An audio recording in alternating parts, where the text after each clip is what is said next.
Hello, I am stage and screen luminary Nick Offerman. And I'd like to say the phrase that everyone loves hearing, do you have a moment to talk about the environment? I have several undeniable loves in my life. The oaky notes of a barrel-aged whiskey, an old-fashioned plumb bob dangling over a red cedar plank, my blushing bride's hoo-ha, and, of course, America's national parks.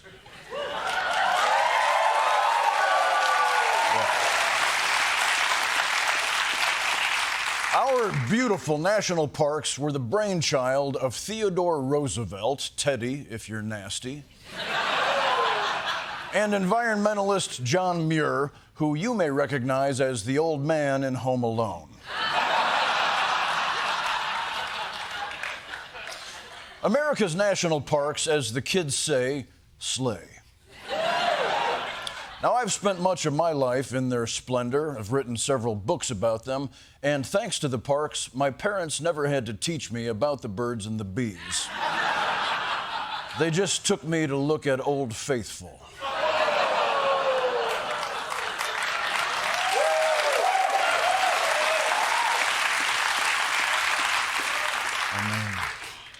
I got it.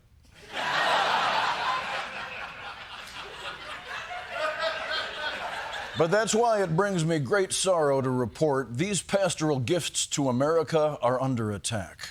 National parks are facing a major summer staffing crisis. Staffing cuts under President Trump and cost cutting by DOGE have left parks struggling. Permanent staffing is down 24% system-wide since President Trump took office. Cuts to the park system are causing chaos. Long lines, dirty bathrooms, and overflowing trash cans. Even scientists now have to help clean toilets due to severe shortages. That's right. America's parks are so underfunded now that they're making scientists clean the toilets. Like Good Will Hunting, but in reverse.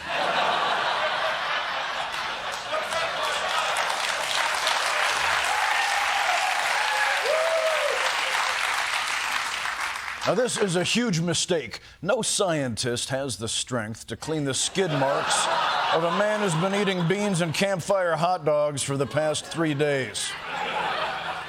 They're weak. Now, this is no way to treat America's park rangers. They are already underpaid despite being highly skilled. Our park rangers have to traverse miles of treacherous terrain, stand up to dangerous wildlife, and glue all the leaves back on the trees every spring. Right. You thought they grew back? Read a book. These rangers are doing everything they can to keep the parks going, and I mean everything.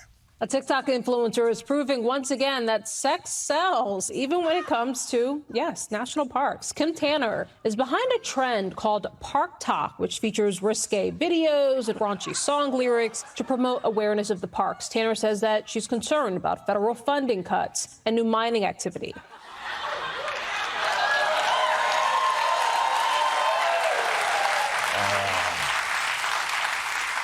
Yikes. Rangers are stripping. People, I'm worried we're just about 2 months away from seeing the Grand Canyon on OnlyFans. Because it shows whole.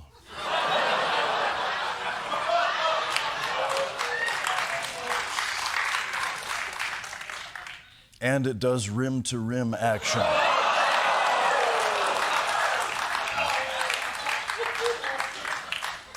Color me subscribed. Now, true, our parks need to make money to function. And to make matters worse, President Trump's one big beautiful bill just cut another $267 million from the national parks budget. I mean, how will he make up that money, you ask? I'll tell you. The only way he knows, by shaking down foreigners. President Trump just increased the price to get into national parks, but only if you're from a foreign country. The national parks will be about America first. The increase is estimated to bring in an additional $90 million to the Department of Interior's budget.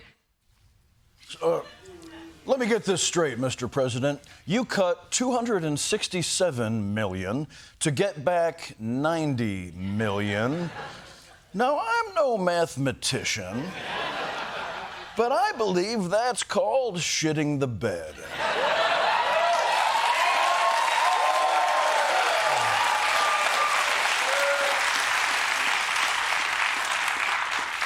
But then again, I didn't go to Wharton Business College. If money is all you're concerned about, there is great news, Mr. President. These parks actually make a ton of green. In 2023, national parks brought a record $55.6 billion to the U.S. economy, supporting more than 415,000 jobs. The record-breaking 331 million visits across hundreds of sites last year alone. 330 million visits. That's over 5 times more visitors than Disney World.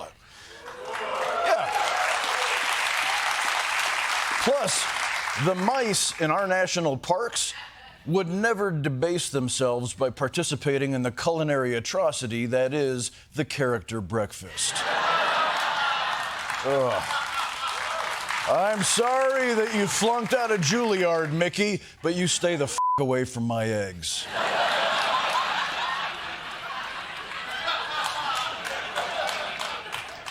That is the true miracle of our national parks. It is an affordable vacation that everyone can take inside our own borders. Whether you're traveling with your family or abandoning your constituents during a crisis.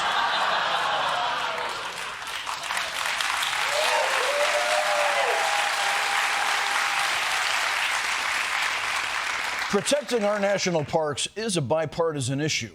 They are the one place where a pickup truck and a Prius look equally at home. All Americans use our parks. Conservatives, liberals, libertarians, from Rand Paul to the birds that live in Rand Paul's hair.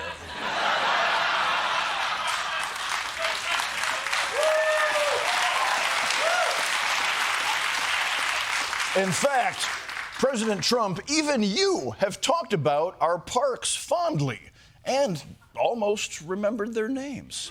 We want every American child to have access to pristine outdoor spaces. When young Americans experience the breathtaking beauty of the Grand Canyon, when they gaze upon Yosemites,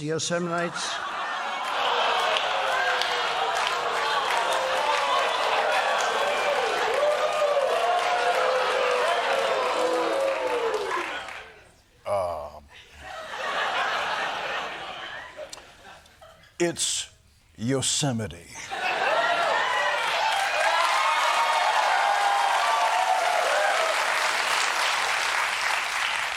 Yo-Semites is what a bad undercover cop might say to a group of Hasidic Jews. Yo-Semites, you want to buy a bag of goofballs? So look, we can only hope that the president takes his own advice and protects our country's majesty with adequate staffing and funding. It's America the Beautiful, Purple Mountain Majesty, amber waves of grain, a little bit of chicken fried, cold beer on a Friday night, a pair of jeans that fit just right, and the radio up.